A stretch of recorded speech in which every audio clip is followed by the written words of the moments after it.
For this next session of the 2026 Widening the Pipeline Fellowship Training, we'll hear from a man who's definitely going to give us some insight on how to make the big career pivot. That's because until just this past Monday, Ron Nixon was the director of the Associated Press Local Investigative Reporting Program, which was designed to accelerate newsroom support across the U.S. That role highlighted an incredibly distinguished career, leading global investigations for AP, as a Washington correspondent for the New York Times, as a database editor at the Minneapolis Star-Tribune, and he was also a member of the national training staff at IRE. He has also authored a book, the 2015 book, Selling Apartheid South Africa's Global Propaganda War. Now, Ron can't share with us yet what his next career move is going to be, but I'm very pleased to tell you that he will not be leaving journalism. We still have him on our side. And so we're so grateful to you for joining us today. Thank you so much, Ron. Well, thank you. Thanks for having me. And again, apologies that I could not be there in person. I can't see you all, so I'm gonna wave. Just assume that I'm waving. If you can see me. That situation's sorted, but Okay. But key tenets of yeah, no, widening it's is, always, again, we like to get our speakers to share their lived experience, tell us about their backgrounds, and then we go from there. So why don't we sure. have you start off by telling us about where Ron Nixon is from and your journey towards journalism. Okay. Well, thanks again for having me. Um, excuse me. I started in journalism about 39 years ago. I am from um, a little town in East Mississippi. Actually, it's not even a town. Let me correct that. It's a community. It's a census designated place. It's not actually incorporated, but it's a little community called Lauderdale, Mississippi, and population somewhere in the 300s. So that's where I'm originally from, Mississippi boy, country boy. Um, and I actually majored in music in college. I did not study journalism in college. I was a music major, majored in music theory and composition, and my goal was to write music for television and movies, television series and movies. So that was my start. Obviously, didn't turn out that way, but that's how I originally got into journalism. I mean, that's how I originally what I originally studied was music theory and composition. And yeah, I got my start in journalism actually by um, raised by a single mom, so didn't really have the money to pay for all of my college. Um, so I joined the Army National Guard to help pay for that. But while I was in Columbia, South Carolina at Fort Jackson, met this guy who was the editor of a local small black-owned newspaper. And long story short, he asked me if I had an internship. I was like, no. And he was like, why don't you come back um, next year, summer in like 88, and we can do an internship because you have a background in music. You can write music, review concerts and review albums and stuff like that for us. So that's how I got started in journalism.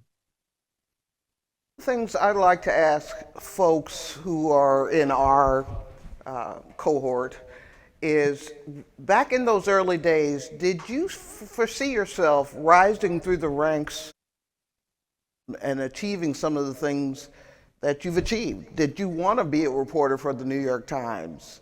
Did you want to run a big section of the AP? Actually, I didn't want to be a journalist at all. That was not my goal. My Started. Once you got started, did those thoughts come to your head? kinda, not really. Again, even in my early years of working in journalism, I thought I'd still pivot into doing music. Um, from working at this paper, I ended up going to a magazine in North Carolina called Sudden Exposure. And yeah, I was kind of, because I didn't have the journalism background, I was kind of thought that that was pretty much it. Southern Exposure is a small magazine, but it won like a George Polk Award and some other National Magazine Awards. So it was legit. It just so that was my thinking. Never really thought about the New York Times or the AP or Star Tribune or any of those things. And so I met this guy, Mike Hudson, who was freelancing for the magazine, but he worked at the Roanoke Times in Virginia. So we became friends, and he invited me up to visit him in Roanoke, maybe 4 hours, 3 hours from where I lived in Durham. And, I was in the newsroom visiting him and talking to different people. And apparently I was being interviewed, but did not know I was being interviewed. So the last person that I talked to was a publisher of the Roanoke Times, Walter Rugaber, who had been a reporter at the New York Times in the 60s and 70s. And at the end of that, the managing editor, Rich Martin, who actually just heard from yesterday, was like, "What do you think about working here?" And I'm like, "What?" I thought I was just visiting Mike. I had no idea that I was being interviewed for a job here. So, but even with that, I had never worked for a daily before. The speed of it, and actually, my first two stories, which were on the same day, they both had corrections on them. So that was my start to journalism. And working for a daily newspaper, my first two stories both had to have corrections on them.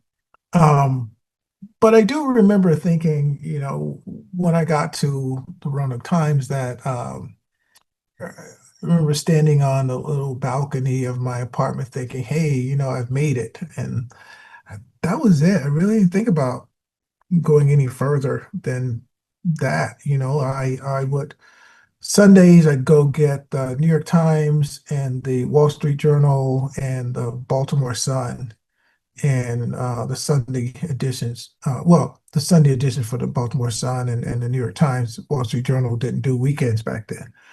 I just read them, just as an admirer and as a consumer of news, but never thought again that I would be at the New York Times. In fact, even as I rose in journalism, never thought about the New York Times. I actually wanted to go to the Wall Street Journal. I never really thought about the New York Times. Another example of a journalist who put in the work, wasn't so laser focused on, I got to get to the post, I got to get to whatever. He just did what he had to do.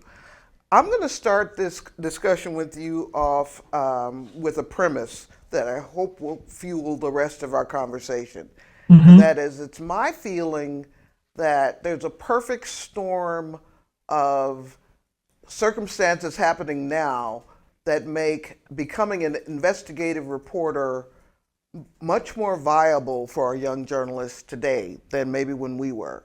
And that would Yeah, be obviously the political and social turmoil in America at this moment, but also the erosion of local news. yeah, Uh, that obviously a journalist working with a legacy organization might have more support from the organization to pursue this, but I think any young person in a community that has a gap in access to news could pursue investigative reporting. What do you think of that premise?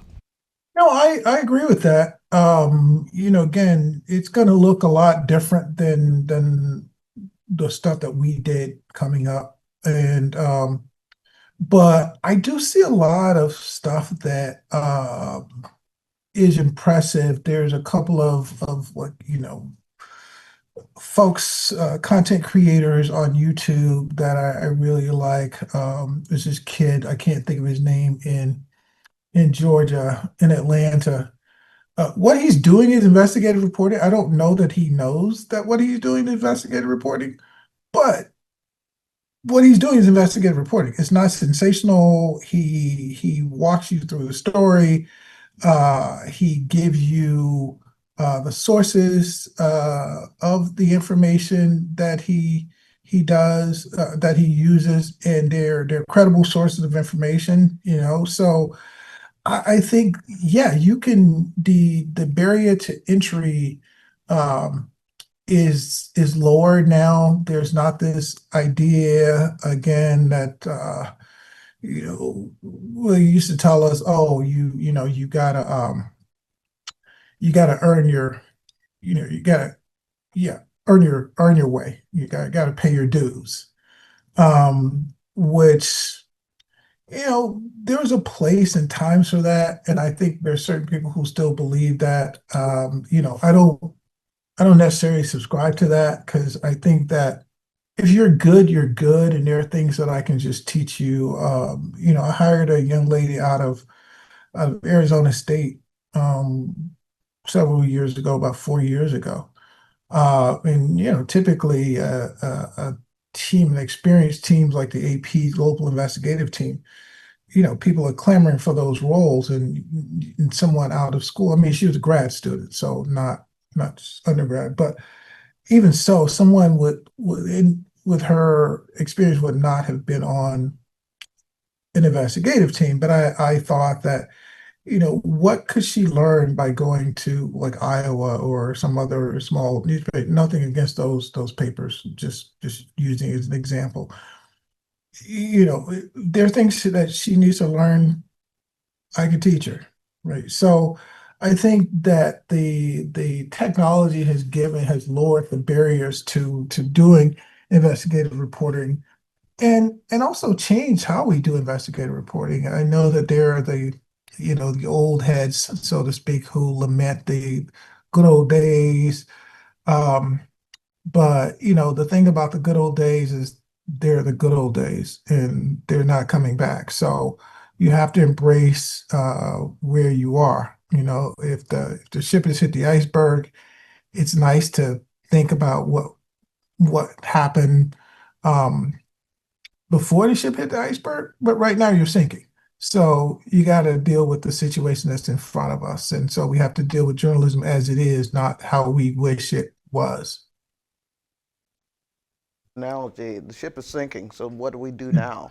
Right. And so, moving from that, let's talk about local news and a lot of the Mhm. headlines and a lot of the analyses we've seen in recent years about news deserts Mhm. and communities losing access.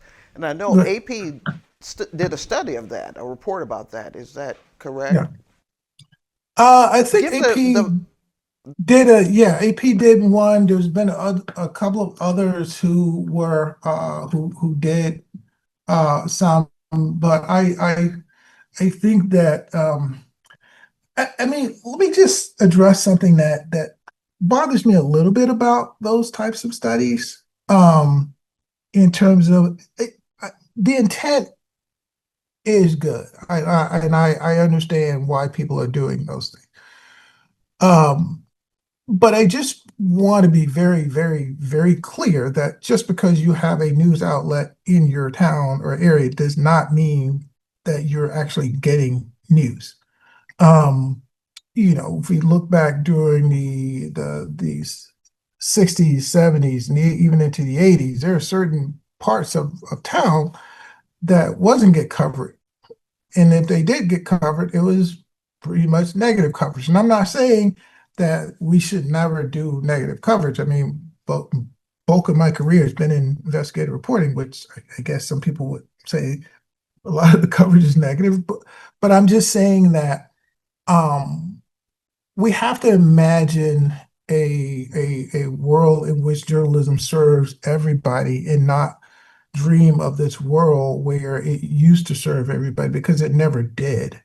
Um, but I do think that not having a news outlet, as a newspaper or a television station or a radio station that consistently does good reporting and keeping people accountable uh, is a good idea. It's essential for us to function as a democracy because study after study have shown that when we don't watch people, they're more likely to stick their hands in the cookie jar and keep their hands in the cookie jar if nobody is watching them. Because if you think about a lot of the stuff that we know, it's because a journalist dug it up.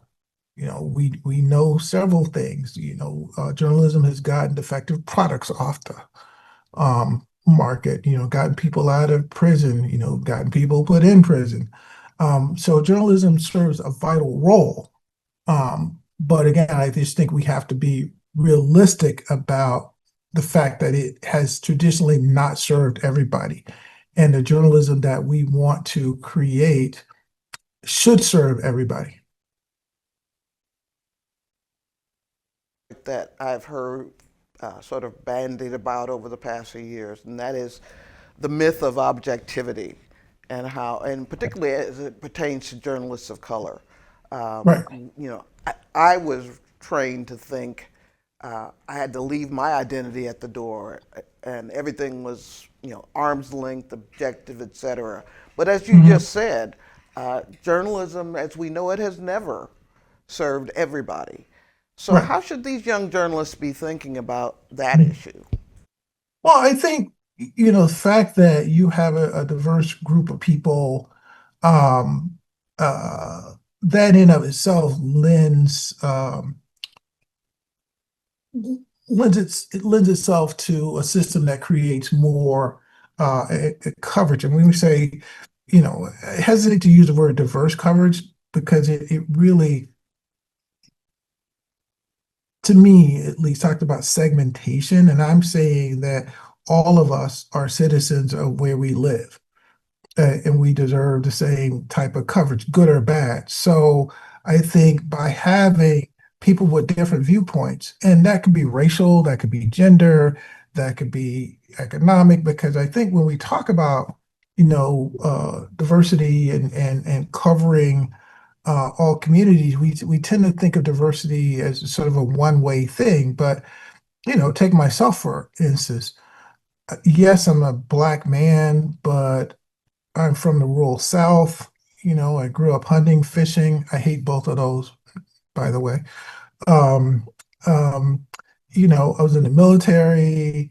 I was a musician, so I'm a lot of things other than being just a black guy, right? So my experiences are varied.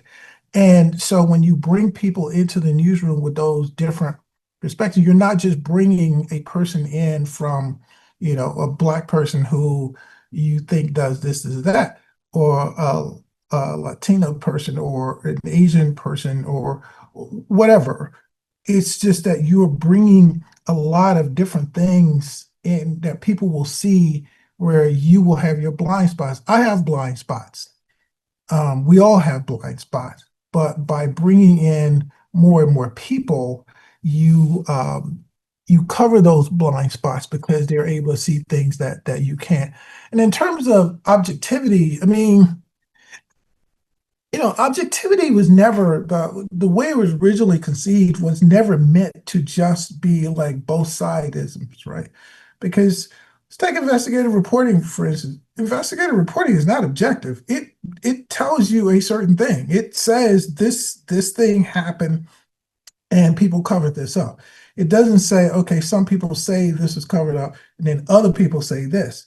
That's not what investigative reporting is. So it's not the objectivity that we have grown to sort of with journalism that, it has to be like these two sides, and because, you know, that's not the purpose of investigative reporting. It's not to go and say, okay, well, this side says that and this side says that. I've done my job. Now you figure it out. Investigative reporting says no. The Nixon White House broke into, the Watergate to spy on, the Democratic Party, right? Or that, these defective products, or Julie K. Brown stuff with the Epstein, that's how we got to this point, right? Or the New York Times with Harvey Weinstein. It didn't say, well, Harvey Weinstein said this and then women said that. This is what the facts show us. So the idea that, we just have to, like, just, yes, you quote both sides and you give people the opportunity to defend themselves and present information that may counter the information that you've been told.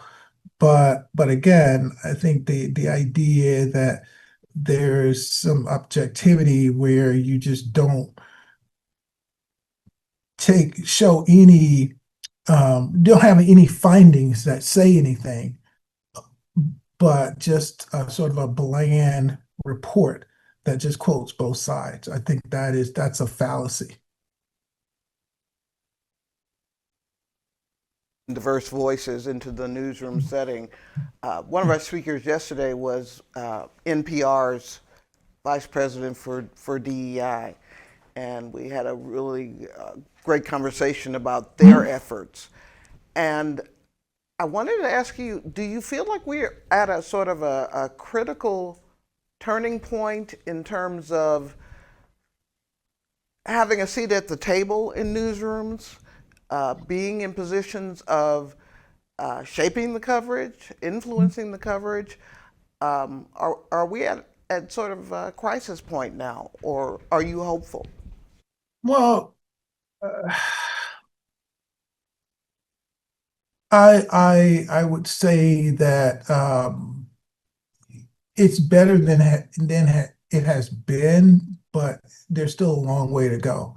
Before I took on my last role at the AP of directing, local stuff, because I wanted to really help local folks do investigative reporting. I was vice president at the AP.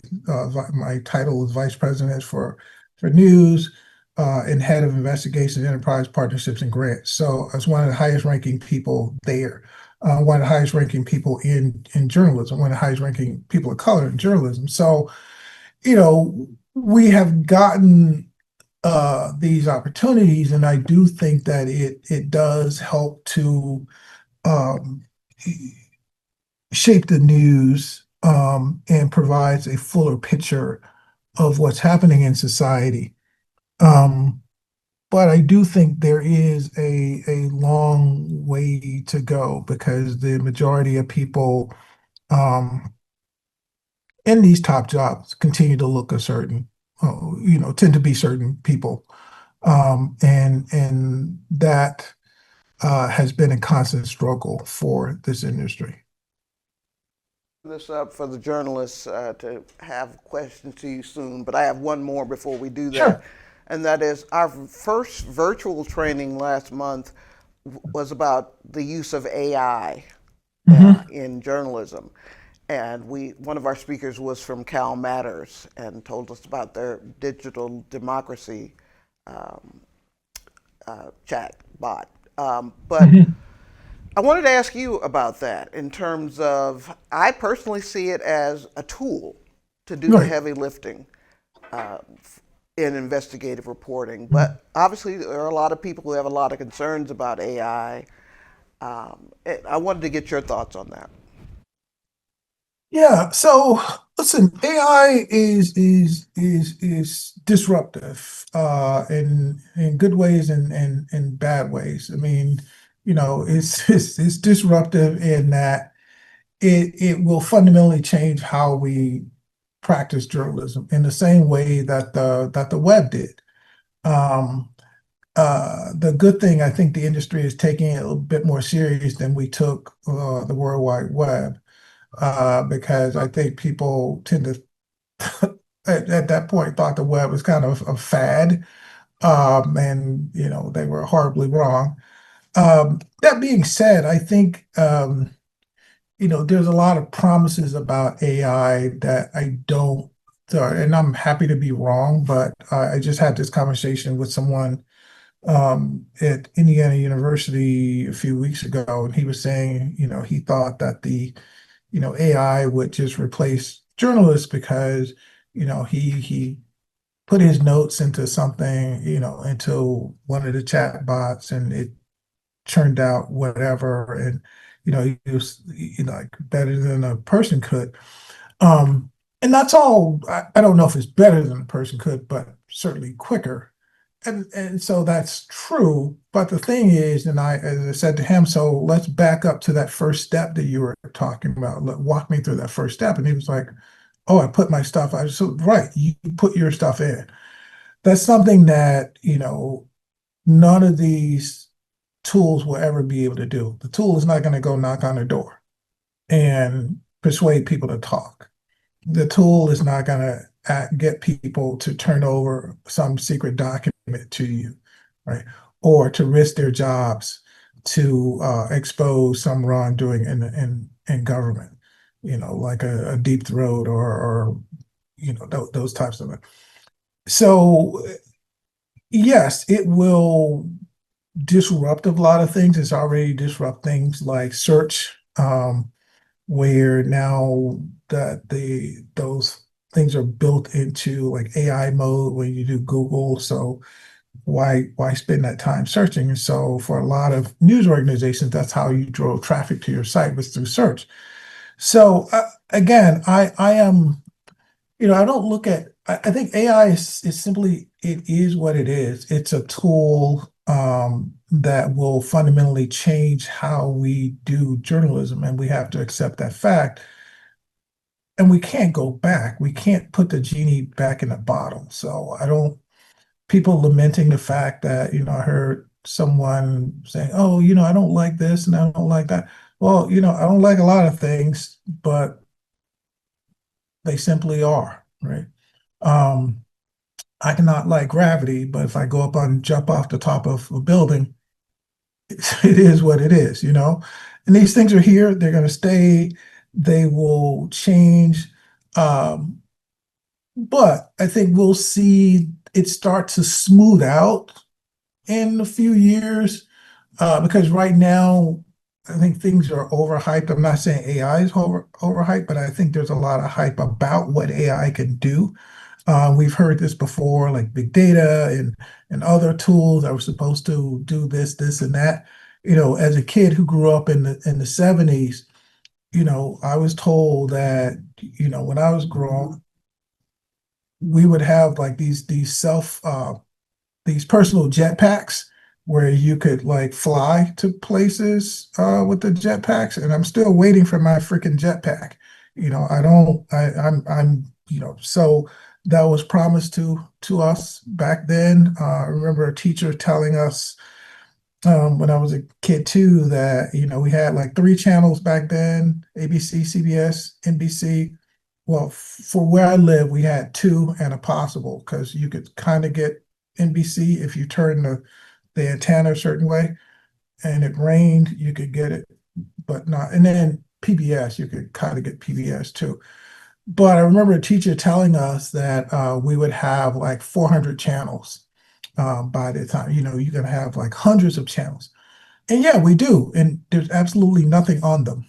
So, the promise of technology that gets hyped at the start of that technology eventually smooths out, but it doesn't go away. And again, I think AI is in the same phase here, that, we're in this phase where it's new and you can do all these amazing things with it. But at some point, it just becomes another thing that you use, and not this thing that's going to solve all our problems. I remember watching the Gilligan's Island episode where Gilligan had his jetpack. Do you remember that one, or were Right. you too Yeah. young for that? Exactly. Right. Yep. Um, it was funny because I don't know how I can't see the folks in the room, and I don't know how old you guys are, but it was always funny that the professor on Gilligan's Island could always make anything. He would make phones and stuff out of a coconut. He could do all of these things. He just couldn't make a boat to get them off the island. I thought that that was like, like, Open up huh? the questions with a huge fan of yours, actually. Jackson of the Minnesota Star Tribune wants to ask you a question. Hi. Thank you for making time. My question was simple. What are two things that you wish you knew or that you did in your early years of investigative reporting that could help us now? Hmm. Good question. Two things, two things, two things. Okay, well, one, to like listen more as an investigative reporter. I think early on, I spent a lot of time talking in interviews rather than just listening. So I think listening is a skill that not all of us possess because we want people to know what we know, but that's not that actually it's the reverse. We just need to sit back and actually listen and and someone asked me once, you know, are you listening? Or are you just waiting to speak? And those are two different things. Right. And so I wish I had spent more time listening rather than, sort of talking through the interviews. Um, and then secondly, I think it's another thing.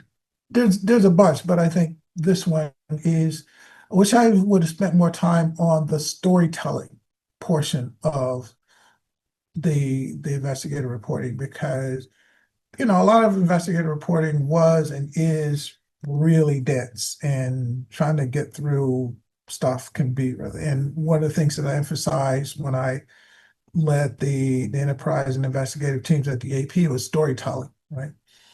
Tell me a story, walk people through the story, um, and they will read it. And what you find is that, folks will say, well, if it's a 4,000 word story, nobody's going to read that. We had a 4,000 word story a couple of years ago. It was the most read thing, one of the most read stories of the year because it was so well written and so well done. So those are two things that I wish I had paid more attention to when I was coming up. Hope that helps. Go Hi, straight. Mr. Nixon. Thank you very much for taking the time to talk to us today. I'm Shanice Holmes Brown. I'm a municipal government reporter in Connecticut. And my Okay. question is for journalists who don't necessarily do a lot of investigative journalism, or if they come across a story on their beat that would require them to, but they're not sure where to start, what would you suggest for them to do as far as like the basics that you go to, that you've gone throughout your career for investigative journalism? Right. I think that people tend to think that investigative reporting is like some big long expose, I guess is the word that folks use, but not always. I'm well, let me ask you all this, and this relates to your question. What is the most famous example of investigative reporting in American journalism history? Okay, anybody can answer. Nellie Bly. Okay, what is it? Oh, yeah, the meat Okay, pack. you're talking to a guy I'm named also thinking Nellie Nixon. Bly. Well, No, I'm saying you're talking to a guy named Nixon. So, again, of course. I was Oh, the Pentagon Papers. right Yeah, here we go. I no, knew that. I thought that was Water, too easy. no, Watergate.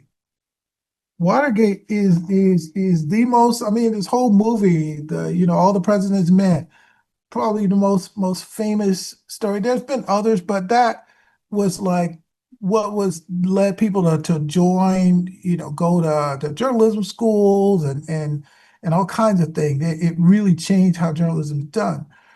But the thing about um, Watergate, if you look at it, it wasn't a series of stories. And Woodward and Bernstein were not investigative reporters at the time. Woodward had been there like 9 months, and Bernstein was like a screw up that actually wasn't even supposed to be on the story. He's supposed to be doing covering the legislature in Virginia.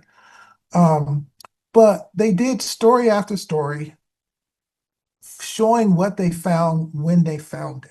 It wasn't like some series that they waited 9 months down the road to do. So what I'm suggesting here is that incremental investigations are just as good and sometimes better than doing a big series down the road. So I used to teach a course, and I still teach a course for the IDB Well Society called Investigations Off the Beat.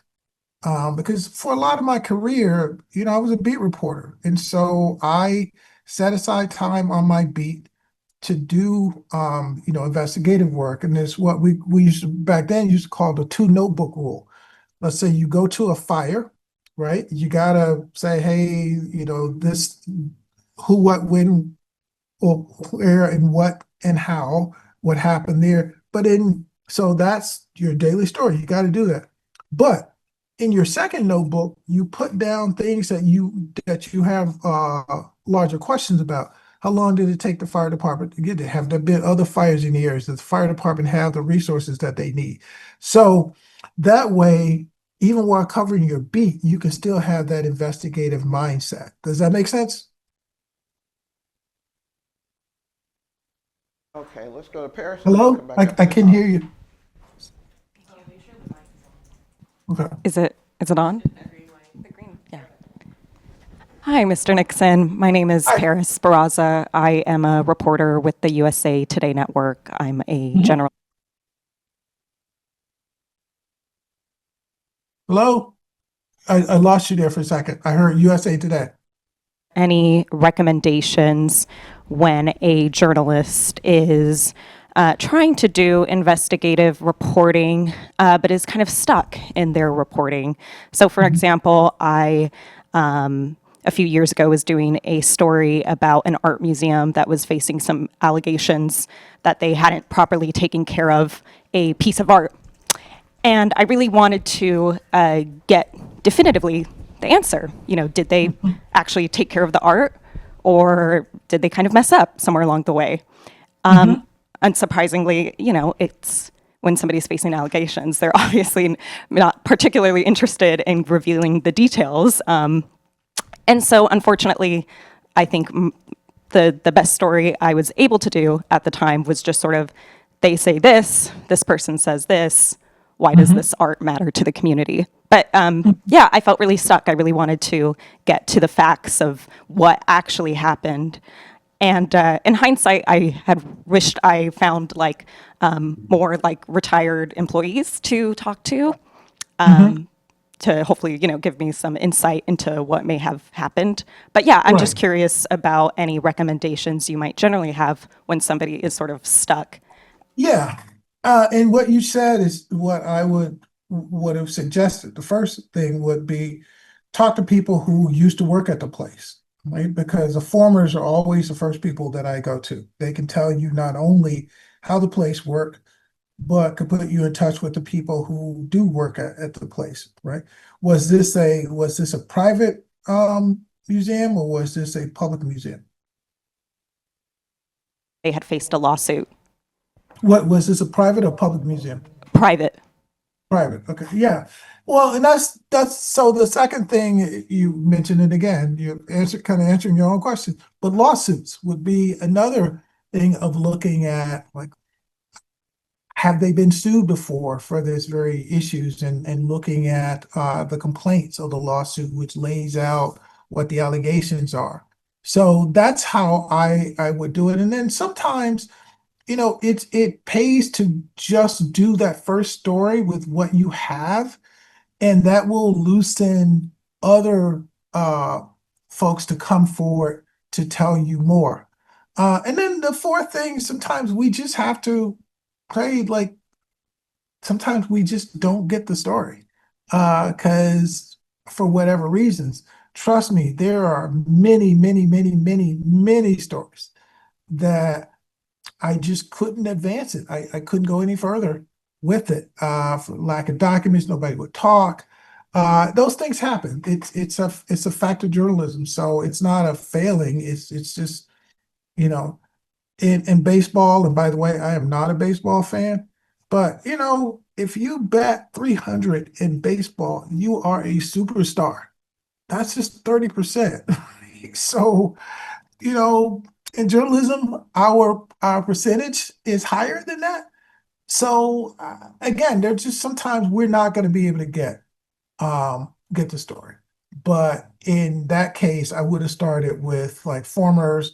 I would have checked lawsuits, and then just talking to people in that world, people who know the art world, that could give you some insights and things to look for. What I try to do is build up a wealth of knowledge before I actually start reporting on something, so I'll know which specific questions to ask whenever I start an investigation. So I hope that helps. Thank you. Okay, go back. Yes, you mentioned something about AI and how it's here and we have to really embrace it. I'm curious, how can we then leverage it as journalists? Because most of the newsrooms are spotting, we are like in check in terms of using AI, but how Yeah. can we leverage it? Because we sort of like, are doubting, should we use it? Should we not use it? Are we becoming incompetent? Sure. Do we even still qualify to be journalists per se if we use it? So I would really, because you're the first person I'm speaking to who's actually positively speaking about us accepting that AI is here and it's here to stay. So I'm curious to really hear what you have to say about that. Right. Well, I mean, so first, I think you have to embrace it because it's here and it's got to be here. And there's like, no, it's when we first got cars and the people who rode horses was like, well, I prefer this. Well, that's great, but the cars are here and they're gonna be here, right? And AI is the same way. It's gonna be here, and so we have to embrace it. But embrace it in a way that makes it useful to us, not that it makes us lazy, right? I don't suggest using it to write your story for you, right? But, let's say you got like thousands of documents, right? And you can't possibly go through all of those documents. It's not humanly possible. At least you can't go through them within a time frame that allows you to actually do an analysis. But you could use a tool, and again, granted, this is just to be clear, a closed system like my former employer, the AP, had a thing with an enterprise version of ChatGPT. So whatever you loaded was just on the AP's site, not for ChatGPT overall. But you could take it and have it summarize what's in the documents and then provide things that you might want to go further to check out, right? And it's a first cut. Is it perfect? No, but it does speed up the amount of time that you have to spend going through documents, because there are thousands of documents sometimes that you just miss. And I remember when writing my book, there was went through like thousands and thousands of pages of documents. And once I finished my book, I was reading some stuff as I was putting away files, and I saw this one document I was like, oh my God, why didn't I see this? Right? Because it was so much stuff. I just missed it. And then it would have been a nice detail for the book. It wouldn't have altered what the book became. You could also use it to organize your notes, right? Not to write a story, but again, to organize your notes, documents, data, all of that stuff that you have, to just organize it. Doing it by hand can be a little tedious. Some people prefer that, but that's another thing that you can use AI for. A lot of folks use it to write headlines and summaries. There's nothing wrong with that. right? Most news organizations allow that now because it takes that mundane work um, that people do to allow you to focus on more demanding tasks. And again, that's not to say you don't check the headlines or there's no human element. There's always a human element there. But those are just some of the things that you can do with AI. Use it to transcribe things. I mean, we use it to transcribe stuff at the New York Times. We had a massive project called Lethal Restraint about people who died in custody of police who weren't shot. And we had massive, massive amounts of body cam, right? Which means you either have to go through and listen to everything, or you have to use a tool to transcribe it for you. So then you can go and listen to that particular segment that you might want to use. So again, it gives you just like a cut that you can view to dive deeper into specific things, because if we're trying to read all of those things ourselves, we will miss a lot of things. Not saying the AI is going to catch all of it, but it will give us, it's a tip sheet, in other words. So yeah, it's don't use it to like obviously write a story with, but to the tasks that we have to do that are these mundane tasks that take a lot of time and effort, we can use it to help speed up those tasks. Anissa and then Ozzy again. Hi, Ron. I'm Anissa Durham. I'm an independent healthcare journalist. I've done some investigative reporting, but it's mostly while I was on staff as a reporter. So I'm wondering, do you have any tips or advice for pitching investigations as a freelancer, and then how to manage an investigation without the support of being on staff at a newsroom? Yeah, so I think one, there's it's going to be a lot of people who and I think IRE and IWB Well Society and other folks like that are recognizing that there are a lot of more folks who are freelancers, who are investigative reporters now, and have set up training programs and resource tools to help people who are freelancers. To your original question, I had a staff of investigative reporters of about 38 people, so didn't need a whole lot of freelancers, but we did use some. And the thing that always struck me was people who could come and tell me something that nobody on my staff had or nobody on my staff could do. Right? Now that's a high bar, and that's not the bar for everybody.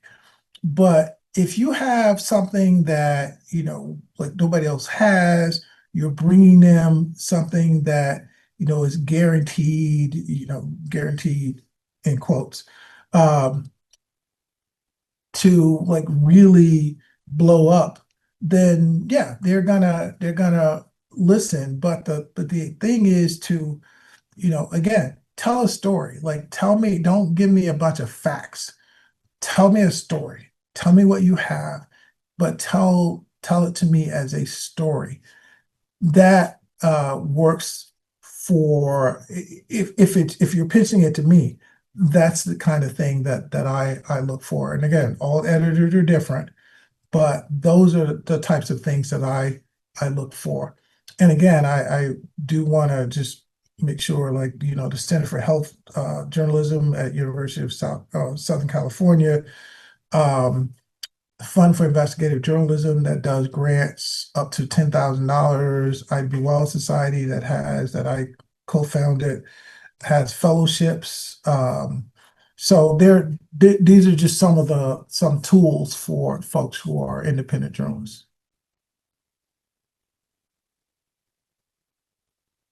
I hope that helps. Thank you, Ron. My name is Ozzy Birdsell. I'm a reporter and fellow at the Boston Globe. You indirectly know me. You started IDB Wells at my college, so you've had an indirect impact on my career, which I thoroughly appreciate. My question for you is about innovation in multimedia. You've had the benefit and the pleasure of working in a multitude of places across this industry. Yeah. What is your news intake like now, and how do you what do you keep up with that inspires the innovation of news media today? So I think, so I've just trying to make sure I get the question right. You're asking me about like the things that I think are innovative now or how do I consume news, or both? Yeah, both essentially. Okay, all right. What are you Yeah. seeing out there from different publications or different stations, different news media that inspires you? Mhm. So I think one of the things and it's something that I did myself at the AP, I took people who were not like what you traditionally think of as an investigative reporter and put them on the investigative team. There's a guy named Marshall Rensel. He's a motion graphics artist. He did, but I brought him onto the investigative team because I wanted to think of investigative reporting in doing different ways. That, for instance, when we were doing investigations about deserters from the Russian military in the invasion of Ukraine.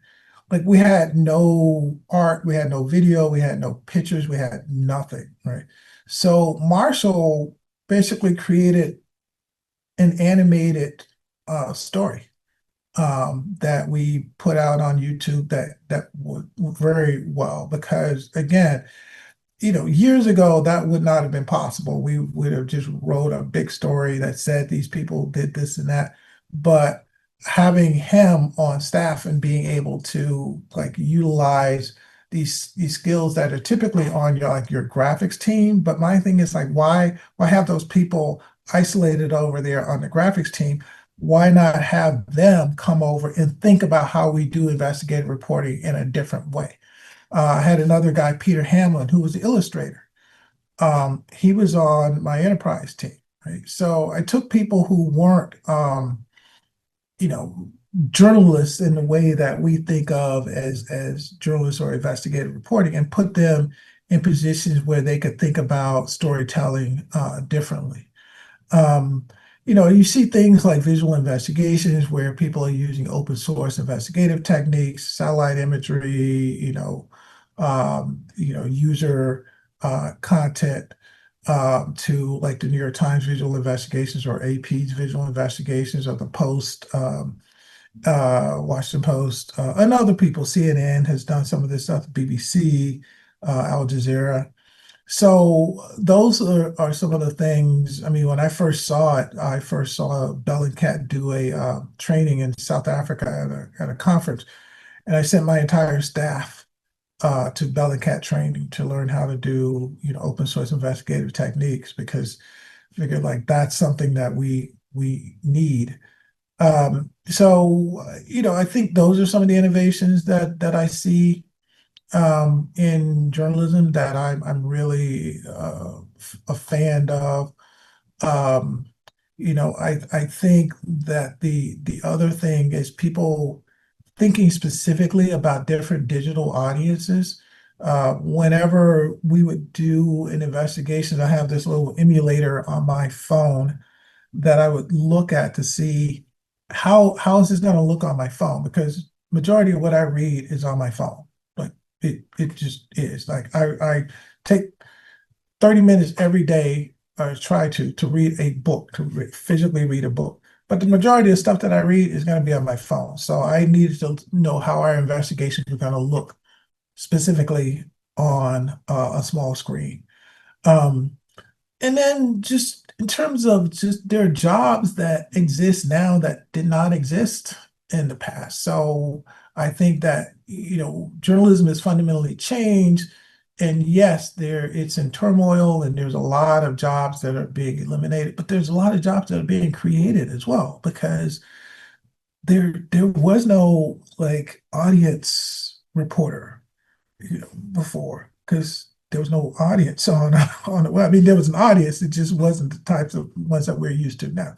So those are some of the things that I see. And the last thing I will say is that we have to get out of this idea of of making print or big chunks of text king. Like formats should have equal footing, where there's visual, where it's illustrative, depending on the story should dictate the form in which you tell it. And I think that we as an industry are still attached to big chunks of words because we think it gives us authority. And I say that as someone who came up through newspapers. Like I'm a huge fan of long form journalism, huge fan of it. So not dismissing it in any way, but I'm just saying that we need to give equal footing to the different forms that we now have in journalism. Long-winded way, but I hope that answers your question. We will take just these last two questions, starting with Alex. Hi, Ron. From the Texas Tribune. Thanks so much for being here with us today. I was wondering, right now there is so much news happening all the time. How do you go about assessing which story is worth investing time for an investigative piece or even just an enterprise piece? And also as part of that, how do you figure out when is enough there to do an investigations versus, this is a dry well and we should move on? So, in terms of the first question, there's some things you've got to cover because it's breaking news, right? So I had, as a news leader, you got to you have to prioritize things that if something is breaking, like a mass shooting or something like that, then yeah, you want to. For that second day piece, at least you want to have your investigative reports digging in to find out, what are the root causes, what happened here, what do we know about this person. But then you want to think long term too, what do we want to say about? Is this something we want to go deep into, right? And it's tricky because things, especially now, change so fast that it's you think you might want to go this direction, and then you turn around and you're like, oh my God, we're over here now. So in this era, it's a little trickier to kind of know where to go all in on a story and where to say, all right, we're going to cover this, right? But then we'll move on to the next thing. I just and in terms of when is enough, I think we when I was at Investigative Reporters and Editors, we had this thing called a minimum and maximum story. So when you pitch an investigative story to your editor, you come in with two things. One, this is what we're aiming for. This is top line, this is going to do this is going to bring the president down, and it's going to be like Watergate and all of that. Yeah, that's that level. But then but what if we can't get all that? We get this story, the minimum story, which is still good. It's not the thing that we aim for, but it's still good. For me, when you have the minimum story down, that's when I will green light it. Because things change with the maximum story, right? You get some documents, they don't say what you think they're going to say, a source backs out, somebody fudged the numbers, so the numbers aren't what you think they are. All of those things can happen, but if you can nail down, okay, I've nailed down this minimum thing, then I will green light a story for you. Nadia.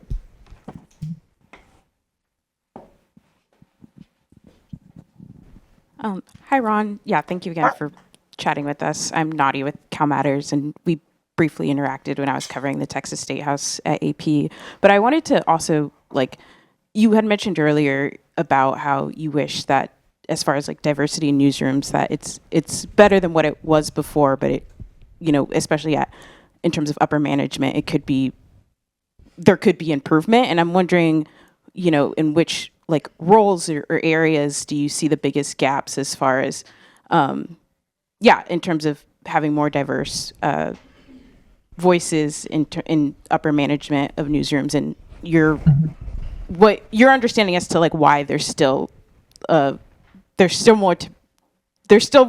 lot lacking in that area. Right, right. I think so.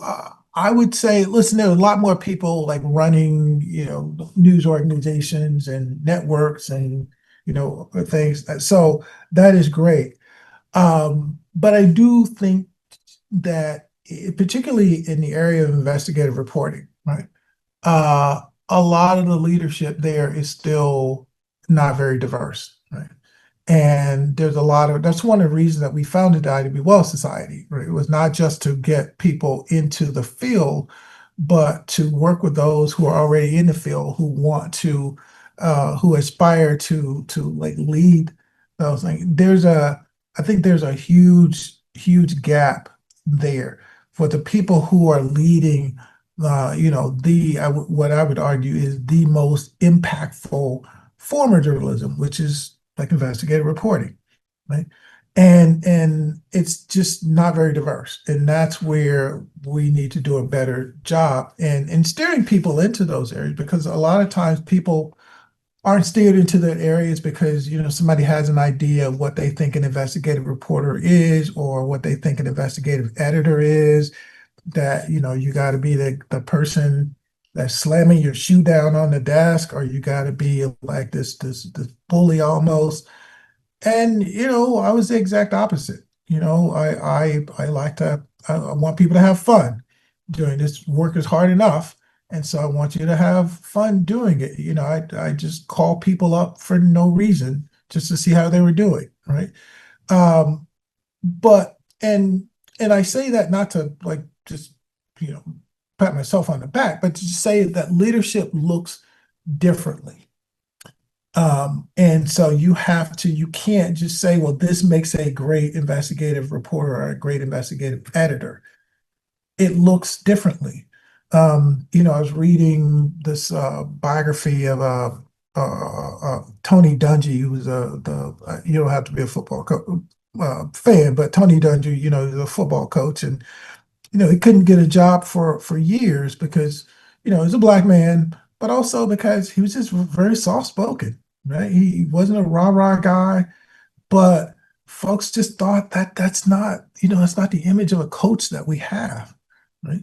It wasn't about the results. It was about like their image of what they thought a coach should be. And I think that's what's happening a lot in terms of getting, high-ranking investigative editors and producers and people who can make the decision about what is it that we're going to investigate. I think that's a big barrier. And I would also be remiss if I didn't mention gender. I think that that's a huge issue too, of seeing like, it needs to be like a guy, and the guy, you need to be in people's faces and yelling and all of that stuff. And I just don't buy that. You can be successful doing this without any of those traits. Of our time with you, Ron, but I hope the fellows have the same sense that I have, that it is because of people like you being at the table and in leading newsrooms through the years. It's why we're able to be sitting here today.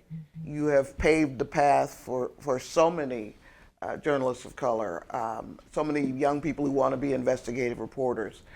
And it's a privilege for me to finally get to say that I know you. Also to say that we're going to get you to commit to coming back and talking to these Widening Fellows after you take whatever this new job is. Feel free to drop a hint if you want to at this point. Just wave a hand and say, but let us know where you're going next. Come back and speak to us. And at this point, I want the fellows to show their appreciation to you for joining us today. Well, thank you.